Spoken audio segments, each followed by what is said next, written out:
Yo, how's it going everybody? You got Sketch here and welcome back to the channel. And I know we missed Halloween by a little bit, but on today's episode we're revisiting a new version of an old universe much like the Resident Evil 4 remake. And what's even more interesting is that this game was originally inspired by the other, which is a fascinating coincidence that both remakes released in the same year. We're talking about the Dead Space remake developed by Motive Studios and published by Electronic Arts in January of 2023. This, much like its original, has some intense moments, all of which return, featuring a few twists and changes. Let's gear up our rigs and go over our brief. You take the role of Isaac Clarke, an engineer that's going into the Ishimura to look for his partner Nicole after receiving a distress call from her. As they board the craft, everything quickly goes sideways and becomes a mission of finding an artifact known as the Marker, rescuing Nicole, and getting off the vessel in one piece. Except this time the rules have changed a bit and the enemy has some new tricks up its sleeve. Gameplay wise, it retains the feel of the original but with a few differences. Besides a few story beats that I won't spoil here, the ship is now fully explorable, allowing you to backtrack and sift through past areas whenever you feel ready. In the original, once you cleared a chapter and moved on to a new section, you weren't able to return,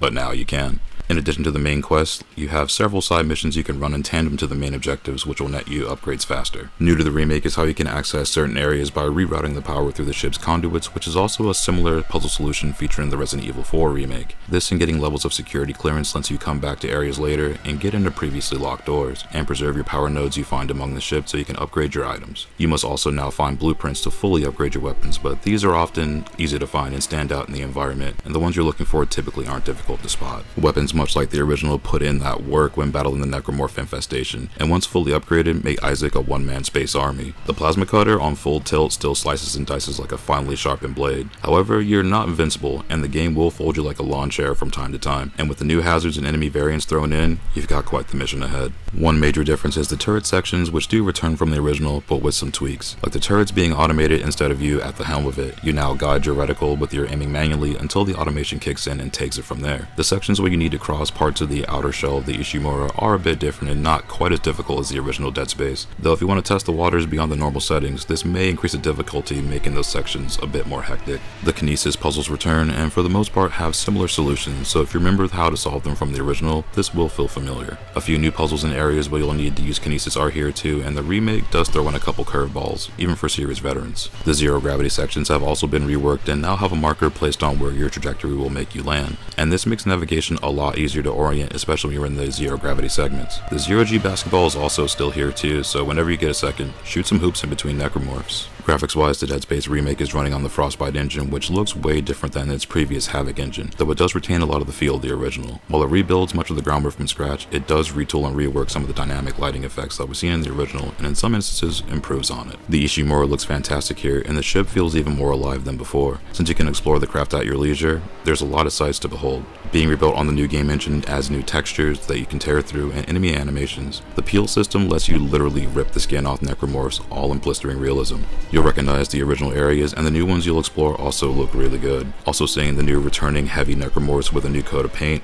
like the bulls, is just as terrifying as it was the first time. The iconic attack scene where you're pulled down the corridors having to shoot the hive limbs off before being dragged into your demise has some nice visual tweaks as well. Weapons look and feel great here, and dissecting necromorphs is visually astounding. The various ways you can eviscerate your enemies here is mind-boggling, and you can get really creative with how you want to dispatch your foes. The original looked good on its original engine, but seeing it on the Frostbite engine currently sets it to a whole new level of detail. All the boss fights return from the original here, and these look stellar too. The giant zero-G encounter, which looks like the inner workings of a Sarlacc pit, looks disgusting, and blasting off the growth of the outside of the ship has this giant starburst galaxy backdrop behind it, and these areas look phenomenal. There's also an alternate ending you can achieve by running the game a few times, and without spoiling anything, beyond the victory lap that the new Game Plus runs are, seeing something different does add incentive to go for full upgrades and a different narrative that was not seen in the original. Sound-wise, the Dead Space remake retains the original score from composer Jason Graves, while adding some additional pieces from composer Trevor Gureckis. The duo keeps the intensity high during your visit of the Ishimura, and that much will be familiar for anyone who played the original. What's very different here in the auto department is that Isaac is now fully voiced this time. Gunnar Wright reprises the role of Isaac Clarke, and it's wild to hear him again after all this time. While when I heard this initially, I wondered if it would lessen the impact of the game if Isaac spoke more, but it actually added another layer of commentary you didn't get in the original, and it works out fairly well. While Wright returns, not all the original cast of voice actors do, and while the performances are a bit different from supporting characters, it's all still well done. The audio was also mostly left intact from the original, with a few modifications from the sound team, as they intended to keep the audio as true to the original as they possibly could, while taking a few liberties. The attention to detail, as well as introducing subtle differences in the sound itself, is a balancing act the remake solidly nails. The Dead Space remake was a surprise to hear being announced, considering the original really isn't that old. Seeing more about it as it was in development certainly calmed some of the worries, but the project had some big shoes to fill all the same. It's good to say that this not only delivers, but provides enough differences to set the two apart, and both are strong entries in the franchise. Considering the narrative of both kick off the series, you could play either version and get the origin of Isaac versus the Necromorphs. It boils down to the level of detail you want to experience along the journey,